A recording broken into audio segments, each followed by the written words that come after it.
Hi friends, నా పేరు సాయి. ఈరోజు మనం చెప్పుకునే టాపిక్ సింధు నాగరికత. చూద్దాం రండి. సింధు నాగరికత చూడండి. సింధు నాగరిక కాలం మనము ఒకటే తీసుకోవాలండి. ఏదైనా ఇప్పుడు అధిక మంది చరిత్రకాల అభిప్రాయ ప్రకారం ఇది మనం తీసుకోవాలి. అన్ని చదివినా మనకు గుర్తుండవు. సో ఎప్పటి నుంచి అంటే 2500 నుంచి 1700 వరకు.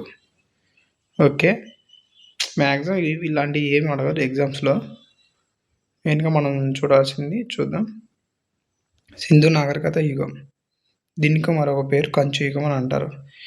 కంచు ఎందుకని యుగం ఎందుకంటారంటే ఎక్కువ రాగి వస్తువులు, ఎక్కువ కంచుకు సంబంధించిన లోహం ఎక్కువ యూజ్ చేయడం వల్ల కంచు యుగం అని అంటారు. ఎక్కువ అయ్యే బయటపడ్డాయి కాబట్టి. ఇక్కడ తవ్వకాలు జరిపిన వ్యక్తి కన్నింగ్హామ్. నాగరికతకు పేరు పెట్టే మొదటి వ్యక్తి, అంటే దీనికి ఒక నేమ్ ఇచ్చిన అతను సర్జన్ మార్షల్. ఇక్కడ తవ్వకాలు జరిపిన వ్యక్తి ఏమో కన్నింగ్హామ్, దానికి పేరు పెట్టిన వ్యక్తి ఏమో సర్జన్ మార్షల్. ఇక్కడ సింధు నాగరికత ముఖ్య దేవతలు చూద్దాం పట్టండి. ప్రధాన దేవత వచ్చేసి అమ్మ తల్లి.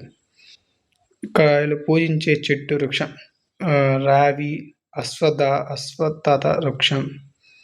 పూజించే పక్షి పావురం. పూజించే జంతువు మూపురంగల ఎద్దు. ఉపయోగించే రాయి స్టీటైడ్.